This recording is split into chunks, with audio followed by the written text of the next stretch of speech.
Hello welcome to my channel. Good morning ಎಲ್ಲರಿಗೂ. ಎಲ್ಲರೂ ಹೇಗಿದ್ದೀರಿ? ನೀವೆಲ್ಲ ಚೆನ್ನಾಗಿದ್ದೀರ ಅಂತ ಭಾವಿಸ್ತಾ ನಾನು ಕೂಡ ತುಂಬ ಚೆನ್ನಾಗಿದ್ದೀನಿ. ಇವತ್ತು ನಾನು ಡಿಫ್ರೆಂಟ್ ಆಗಿರೋ ಒಂದು ಗೊಜ್ಜು ರೆಸಿಪಿ ತೋರಿಸ್ತಾ ಇದ್ದೀನಿ. ನೋಡೋಣ ಬನ್ನಿ. ತುಂಬ ಬೇಗ ಆಗುತ್ತೆ, ಲಂಚ್ ಬಾಕ್ಸ್ಗೂ ಸಹ ಹಾಕ್ಕೊಡ್ಬೋದು. ತುಂಬ ರುಚಿಯಾಗಿರುತ್ತೆ, ತುಂಬ ಹೆಲ್ದಿಯಾಗಿರುತ್ತೆ. ಇದನ್ನು ಮಾಡೋದು ಹೇಗೆ ಅಂತ ತೋರಿಸ್ಕೊಡ್ತಿದ್ದೀನಿ, ನೋಡೋಣ ಬನ್ನಿ. ನಾನು ಸುಮಾರು ಥರದ ಗೊಜ್ಜುಗಳನ್ನು ಮಾಡ್ತೀನಿ, ಅದರಲ್ಲಿ ಇದು ಒಂದು. ಇದನ್ನು ಹೇಗೆ ಮಾಡೋದು ಅಂತ ನೋಡೋಣ. ಸ್ಟವ್ ಮೇಲೆ ಒಂದು ಬಾಣಲಿ ಇಟ್ಟು ಒಂದೆರಡು ಸ್ಪೂನಷ್ಟು ಎಣ್ಣೆ ಹಾಕ್ಕೊಂಡಿದ್ದೀನಿ. ಎಣ್ಣೆ ಕಾದ ನಂತರ ನಾನು ಒಂದು ಮುಕ್ಕಾಲು ಕೆ ಜಿಯಷ್ಟು ಟೊಮೊಟೊ ತೊಗೊಂಡಿದ್ದೀನಿ. ಅದನ್ನು ತೊಳೆದು ಹಿಂದೆಗಡೆ ತೊಟ್ಟಿನ ಭಾಗ ತೆಗೆದು ಒಂದು ಟೊಮೊಟೊ 2 ಭಾಗವಾಗಿ ಹೆಚ್ಚಿ ಹಾಕೋತಾ ಇದ್ದೀನಿ ಬಾಣಲಿಗೆ. ಹಾಕ್ಕೊಂಡು ಇದನ್ನು ಹುರ್ಕೊಬೇಕು. ಇದು ಟೊಮಟೊ ಹಣ್ಣು ಸ್ವಲ್ಪ ಸ್ಮ್ಯಾಶ್ ಆಗಬೇಕು, ಅಲ್ಲಿವರೆಗೂ ಇದನ್ನು ಫ್ರೈ ಮಾಡ್ಕೊಬೇಕು. ಇದೊಂದು ಸ್ವಲ್ಪ ಎಲ್ಲ ಫ್ರೈ ಆದ ನಂತರ ಇಲ್ಲಿ ನಾನು ಹಸಿಮೆಣ್ಸಿನ್ಕಾಯಿನ ಸೇರಿಸ್ಕೊತಾ ಇದ್ದೀನಿ. ನಾನು ಕೊನೆಗೆ ಒಂದು ಸತಿ ಖಾರದ ಪುಡಿ ಸೇರಿಸ್ತೀನಿ. ಹಸಿಮೆಣ್ಸಿನ್ಕಾಯಿ ನೋಡ್ಕೊಂಡು ಸೇರಿಸ್ಕೊಳ್ಳಿ. ಸೊ ಇದು ಆಪ್ಷನಲ್ಲು. ಹಸಿಮೆಣ್ಸಿನ್ಕಾಯಿ ಬೇಡ ಅಂದರೆ ಸ್ಕಿಪ್ ಮಾಡ್ಬೋದು, ಬರೀ ಖಾರದ ಪುಡಿನೇ ಹಾಕ್ಕೊಬೋದು. ಇದು ಟೇಸ್ಟ್ ಚೆನ್ನಾಗಿರುತ್ತೆ ಹಸಿಮೆಣ್ಸಿನ್ಕಾಯಿ ಹಾಕಿದರೆ. ಹಾಗಾಗಿ ನಾನು ಒಂದು 5-6 ಹಸಿಮೆಣ್ಸಿನ್ಕಾಯಿನ ಸೇರಿಸಿದ್ದೀನಿ. ಅದು ಸ್ವಲ್ಪ ಹುರ್ಕೋತಾ ಇದ್ದೀನಿ. ಹುರಿದಾದ ನಂತರ ಇಲ್ಲಿ ನಾನು 1 ಕೊಟ್ಟು ಮೆಂತ್ಯ ಸೊಪ್ಪನ್ನು ತೊಗೊಂಡಿದ್ದೀನಿ. 1 ಕೊಟ್ಟು ಮೆಂತ್ಯ ಸೊಪ್ಪನ್ನು ತೊಳೆದು ಚಿಕ್ಕದಾಗಿ ಹೆಚ್ಚಿ ಇಟ್ಕೊಂಡಿದ್ದೆ, ಅದನ್ನು ಇದಕ್ಕೆ ಸೇರಿಸ್ಕೊತಾ ಇದ್ದೀನಿ. ಸೇರಿಸ್ಕೊಂಡು ಇದು ಕೂಡ ಚೆನ್ನಾಗಿ ಒಗ್ಗರಣೆಯಲ್ಲೇ ಹುರ್ಕೊಬೇಕು. ಟೊಮೆಟೊ ಹಣ್ಣು ಮತ್ತು ಹಸಿಮೆಣ್ಸಿನ್ಕಾಯಿ, ಮೆಂತ್ಯ ಸೊಪ್ಪು ಎಲ್ಲ ಚೆನ್ನಾಗಿ ಇದೆಲ್ಲ ಹಸಿ ಸ್ಮೆಲ್ ಹೋಗೋವರೆಗೂ ಚೆನ್ನಾಗಿ ಹುರ್ಕೊಂಡು ಬಾಡಬೇಕು, ಚೆನ್ನಾಗಿ ಬೇಯಬೇಕು ಒಗ್ಗರಣೆಯಲ್ಲಿ. ಅಲ್ಲಿವರೆಗೂ ಇದನ್ನು ಹೀಗೆ ಹುರ್ಕೋತಾ ಇರಬೇಕು. ಹುರ್ಕೊಂಡಾದಮೇಲೆ ಇದನ್ನು ನಾನು ಕೊನೆಯದಾಗಿ ಇದಕ್ಕೆ ಈರುಳ್ಳಿಯನ್ನು ಸೇರಿಸ್ಕೊತಾ ಇದ್ದೀನಿ.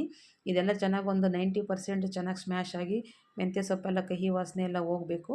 ಹಸಿಮೆಣ್ಸಿನ್ಕಾಯಿ ಮತ್ತು ಟೊಮೊಟೊ ಎಲ್ಲ ಚೆನ್ನಾಗಿ ಸ್ಮ್ಯಾಶ್ ಆಗಬೇಕು, ಅಲ್ಲಿವರೆಗೂ ಹುರ್ಕೊಳ್ಬೇಕು. ಹುರ್ಕೊಂಡಾದ ನಂತರ ನಾನು ಕೊನೆಯದಾಗಿ 1-2 ಈರುಳ್ಳಿ ಉದ್ದಗೆ ಹೆಚ್ಚಿರೋಂಥದ್ದನ್ನ ಸೇರಿಸ್ಕೊತಾ ಇದ್ದೀನಿ. ಸೇರಿಸ್ಕೊಂಡು ಇದನ್ನು ಸಹ ಹಾಗೆ ಹುರ್ಕೊಬೇಕು. ಈರುಳ್ಳಿ ಜಾಸ್ತಿ ಏನು ಉರಿಯೋದು ಬೇಡ, ಯಾಕಂದರೆ ಸ್ವಲ್ಪ ಹಸಿ ಸ್ಮೆಲ್ ಹೋದರೆ ಸಾಕು. ಹಾಗಾಗಿ ಕೊನೆಯದಾಗಿ ಹಾಕ್ಕೊಂಡು ಇದನ್ನು ಸ್ವಲ್ಪ ಕೈ ಆಡಿಸ್ಕೊಂಡ್ಬಿಟ್ಟು ಒಂದು 5 ನಿಮಿಷ ಸ್ಟವನ್ನು ಆಫ್ ಮಾಡ್ಕೊಂಡ್ಬಿಡಬೇಕು. ಜಾಸ್ತಿ ಉರಿಯೋದು ಬೇಡ, ಒಂದು ಸ್ವಲ್ಪ ಹುರ್ಕೊಂಡ್ಬಿಟ್ಟು ಸ್ಟವ್ನ ಆಫ್ ಮಾಡ್ಕೊಬೇಕು. ಸ್ಟವ್ ಆಫ್ ಆದ ನಂತರ ಇಲ್ಲಿ ನಾನು ಕೊತ್ತಂಬರಿ ಸೊಪ್ಪು ಮತ್ತು ಬೆಳ್ಳುಳ್ಳಿನ ಸೇರಿಸ್ಕೊತಾ ಇದ್ದೀನಿ. ಬೆಳ್ಳುಳ್ಳಿ ಸ್ವಲ್ಪ ಜಾಸ್ತಿನೇ ಸೇರಿಸ್ಕೊತಾ ಇದ್ದೀನಿ, ಯಾಕಂದರೆ ಬೆಳ್ಳುಳ್ಳಿ ಹಾಕಿದಷ್ಟು ರುಚಿ ಚೆನ್ನಾಗಿರುತ್ತೆ ಇದು. ಹಾಗಾಗಿ ನಾನು 1-2 ಗೆಡ್ಡೆಯಷ್ಟು ಬೆಳ್ಳುಳ್ಳಿನ ಸುಲಿದೇ ಹಾಕ್ಕೊಂಡಿದ್ದೀನಿ. ಹಾಕ್ಕೊಂಡಿದ್ದನ್ನೆಲ್ಲ ಒಂದು ಸತಿ ಮಿಕ್ಸ್ ಮಾಡ್ಕೊಬೇಕು. ಇದೇ ಬಿಸಿನಲ್ಲೇ ಮಿಕ್ಸ್ ಆದರೆ ಸಾಕು, ಇದನ್ನೇನು ಉರಿಯೋದು ಬೇಡ ಜಾಸ್ತಿ. ಹಾಗಾಗಿ ಸ್ಟವ್ನ ಆಫ್ ಮಾಡಿಕೊಂಡು ಇದೇ ಬಿಸಿನಲ್ಲೆಲ್ಲ ಮಿಕ್ಸ್ ಮಾಡ್ಕೊತಾ ಇದ್ದೀನಿ ನಾನು. ಇದನ್ನೆಲ್ಲ ಚೆನ್ನಾಗಿ ಮಿಕ್ಸ್ ಮಾಡಿಕೊಂಡು ಇದನ್ನು ತಣ್ಣಗಾಗೋದಕ್ಕೆ ಬಿಟ್ಬಿಡಬೇಕು. ಇದು ತಣ್ಣಗಾದ ನಂತರ ಮಿಕ್ಸಿ ಜಾರಿಗೆ ಹಾಕ್ಕೋಬೇಕು. ಟೊಮಟೊ ಗೊಜ್ಜಲ್ಲಿ ತುಂಬ ಥರದ ಟೊಮಟೊ ಗೊಜ್ಜುಗಳನ್ನು ಮಾಡ್ಬೋದು, ಆದರೆ ಈ ರೀತಿ ಒಂದು ಸತಿ ಮಾಡಿ ನೋಡಿ, ತುಂಬ ಇಷ್ಟಪಡ್ತೀರ. ಯಾಕಂದರೆ ಇದು ತುಂಬ ಆರೋಗ್ಯಕ್ಕೆ ಒಳ್ಳೆಯದು. ಮೆಂತ್ಯ ಸೊಪ್ಪು ತುಂಬ ಆರೋಗ್ಯಕ್ಕೆ ಒಳ್ಳೆಯದಾಗಿರೋದ್ರಿಂದ ಇದು ಟೊಮಟೊ ಜೊತೆ ಇದನ್ನು ಹಾಕೋದ್ರಿಂದ ಇದು ಕಹಿ ಸಹ ಬರೋದಿಲ್ಲ, ಆರೋಗ್ಯಕ್ಕೂ ತುಂಬ ಚೆನ್ನಾಗಿರುತ್ತೆ. ಆಮೇಲೆ ಬೇಗ ಕೆಡೋದು ಇಲ್ಲ. ಹಾಗಾಗಿ ನಾನು ಈ ರೀತಿ ಒಂದು ಸತಿ ಟ್ರೈ ಮಾಡಿ ನೋಡಿದೆ, ತುಂಬ ಚೆನ್ನಾಗಿ ಬಂತು. ಅದಕ್ಕೆ ನಿಮಗೂ ತೋರಿಸ್ಕೊಡೋಣ ಅಂತಂದೇಳ್ಬಿಟ್ಟು ಈ ರೆಸಿಪಿನ ನಿಮಗೆ ತಂದಿದ್ದೀನಿ. ನೀವು ಕೂಡ ಒಂದು ಸರಿ ಆದರೂ ಈ ರೆಸಿಪಿನ ಟ್ರೈ ಮಾಡಿ ನೋಡಿ, ನೀವೇ ಹೇಳ್ತೀರ ಅಷ್ಟು ಚೆನ್ನಾಗಿರುತ್ತೆ. ಈಗೆಲ್ಲ ತಣ್ಣಗಾಗಿದೆ. ತಣ್ಣಗಾದ ನಂತರ ಮಿಕ್ಸಿ ಜಾರಿಗೆ ಸೇರಿಸ್ಕೊತಾ ಇದ್ದೀನಿ. ಇದು ಜಾಸ್ತಿ ಇರೋದ್ರಿಂದ ಸ್ವಲ್ಪ 2 ಸತಿ ಹಾಕ್ಕೋತೀನಿ ಮಿಕ್ಸಿ ಜಾರಿಗೆ. ಈಗ ಒಂದು ಅರ್ಧ ಮಿಕ್ಸಿ ಜಾರಿಗೆ ಹಾಕ್ಕೊಂಡಿದ್ದೀನಿ. ಹಾಕ್ಕೊಂಡು ಖಾರಕ್ಕೊಂದು ಸ್ವಲ್ಪ ಖಾರದ ಪುಡಿ ಸೇರಿಸ್ಕೊತಾ ಇದ್ದೀನಿ. ರುಚಿಗೆ ತಕ್ಕಷ್ಟು ಉಪ್ಪನ್ನು ಸೇರಿಸ್ಕೊತಾ ಇದ್ದೀನಿ.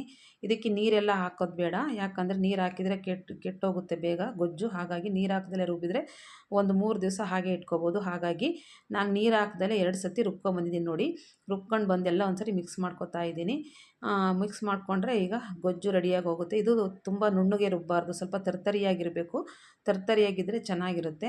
ಹಾಗಾಗಿ ನಾನು ಕೂಡ ತುಂಬ ಪೇಸ್ಟ್ ಮಾಡಿಲ್ಲ, ತರ್ತರಿಯಾಗಿ ರುಬ್ಕೊಂಬಂದು ಎಲ್ಲ ಮಿಕ್ಸ್ ಮಾಡಿ ಇಟ್ಕೊಂಡಿದ್ದೀನಿ. ಈಗ ಕೊನೆಯದಾಗಿ ಇದಕ್ಕೊಂದು ಒಗ್ಗರಣೆ ಕೊಡೋಣ. ಒಗ್ಗರಣೆ ಕೊಟ್ಟರೆ ತುಂಬ ಚೆನ್ನಾಗಿರುತ್ತೆ, ಯಾಕಂದರೆ ನೀರೇನು ಸೇರಿಸಿಲ್ಲ ನಾನು. ನೀರು ಸೇರಿಸಿಲ್ಲದೇ ಇರೋದ್ರಿಂದ ತುಂಬ ದಿನ ಇಟ್ಕೊಂಡು ತಿನ್ಬೋದು. ಇದನ್ನು ಒಂದು 3-4 ದಿವಸ ಇಟ್ಕೊಂಡು ತಿನ್ಬೋದು. ಈಗ ನಾನು ಸ್ಟವ್ ಮೇಲೆ ಒಂದು ಬಾಣಲಿ ಇಟ್ಟು 1-2 ಸ್ಪೂನ್ ಎಣ್ಣೆ ಹಾಕಿ, 1/2 ಸ್ಪೂನ್ ಸಾಸಿವೆ, 1/2 ಸ್ಪೂನ್ ಜೀರಿಗೆ ಹಾಕಿದ್ದೀನಿ.